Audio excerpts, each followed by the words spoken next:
नमस्कार। प्रभा साक्षी पॉडकास्ट में आप सभी का स्वागत है। आज के इस पॉडकास्ट में हम बात करेंगे कि एलपीजी मॉडल और कांग्रेस का वो ऐतिहासिक घोषणा पत्र जिसे 2024 के मैनिफेस्टो में पार्टी ने किया है संदर्भित। तो आइए सुनते हैं आज के इस पॉडकास्ट को। लेकिन उससे पहले अगर आपने हमारे चैनल को सब्सक्राइब नहीं किया है तो जरूर कर ले, ताकि हर रोज आप ऐसे इंटरेस्टिंग और जानकारीपूर्ण पॉडकास्ट सुन सके।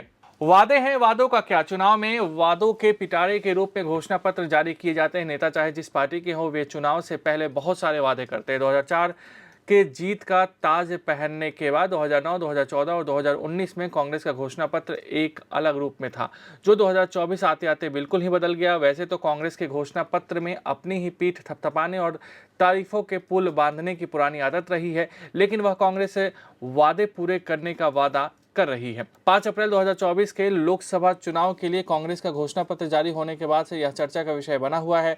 राष्ट्रव्यापी जाति जनगणना और नौकरियों की गारंटी सहित वादों के अलावा भारतीय अर्थव्यवस्था पर पार्टी का स्टैंड विमर्श का केंद्र बना हुआ है।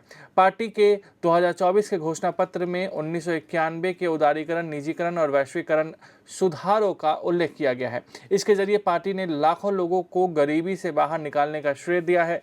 पूर्व प्रधानमंत्री पीवी नरसिम्हा राव और तत्कालीन वित्त मंत्री मनमोहन सिंह को सुधार लाने का श्रेय दिया जाता है। इसकी नींव 1991 में पूर्व प्रधानमंत्री राजीव गांधी द्वारा कांग्रेस चुनाव घोषणा पत्र जारी करने के साथ रखी गई थी।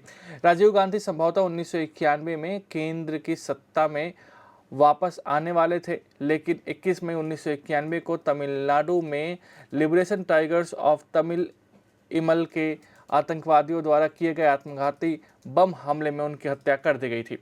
उनकी हत्या के एक महीने पहले उन्होंने कांग्रेस की घोषणा पत्र को जारी किया था, जिसमें लाइसेंस राज के चंगुल से अर्थव्यवस्था को उदार बनाने के लिए आमूलचूल परिवर्तन लाने का वादा किया गया था। भारत में लाइसेंस राज जिसे परमिट राज के नाम से भी जाना जाता है, भारतीय अर्थव्यवस्था के सख्त सरकारी नियंत्रण और विनियम की एक प्रणाली जो 1950 से 1990 दशक तक लागू थी। इस प्रणाली के तहत भारत में व्यवसायों को संचालित करने के लिए सरकार से लाइसेंस प्राप्त करना आवश्यक होता था और इन लाइसेंसों को प्राप्त करना अक्सर मुश्किल होता था। लाइसेंस राज शब्द ब्रिटिश राज जैसे शब्द से उपजा है, जो भारत में ब्रिटिश शासन की अवधि को संदर्भित करता है। लाइसेंस राज पर अंकुश लगाने के लिए राजीव गांधी ने क्या उठाए कदम।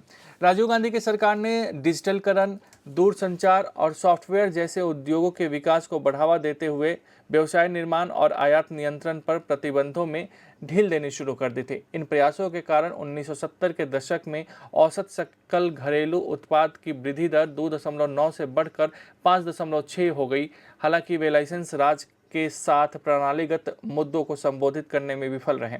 स्वतंत्र भारत में पढ़े लिखे राजीव गांधी को जल्द ही एक नए भारत की आकांक्षाओं का एहसास हुआ। उन्होंने आय और कॉरपोरेट टैक्स रेट को कम कर दिया और लाइसेंसी प्रणाली को सरल बनाने और कंप्यूटर, कपड़ा और दवाओं जैसे क्षेत्रों को विनियमित करने का प्रयास किया। दूरसंचार में राजीव गांधी ने पीएनडी विभाग को भंग कर दिया और 1985 में दूरसंचार विभाग बनाया। उन्होंने दूरसंचार उपकरणों के निर्माण पर सरकारी एकाधिकार को भी समाप्त कर दिया और 1980 के दशक के मध्य में निजी क्षेत्र को इसकी अनुमति दी। 1991 का कांग्रेस घोषणा पत्र।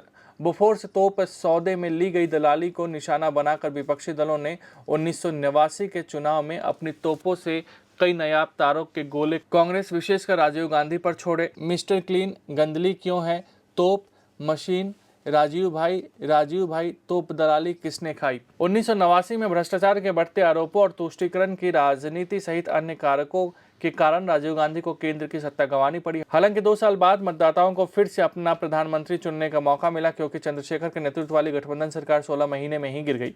प्रधानमंत्री के रूप में एक और कार्यकाल की मांग कर रहे राजीव गांधी ने 15 अप्रैल 1991 को कांग्रेस का घोषणा पत्र जारी किया, जिसमें उनकी आर्थिक उदारीकरण नीतियों को जारी रखने का वादा किया गया था। कांग्रेस के घोषणा पत्र में उल्लिखित कुछ प्रमुख वादे इस प्रकार हैं।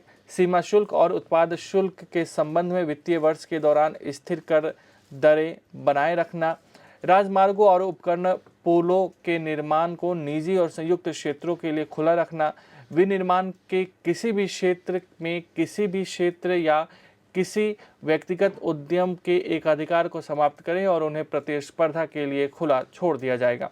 आज के लिए इतना ही। अगले पॉडकास्ट में किसी और मुद्दे पर देंगे विस्तृत जानकारी। जुड़े रहिए प्रभा साक्षी के साथ।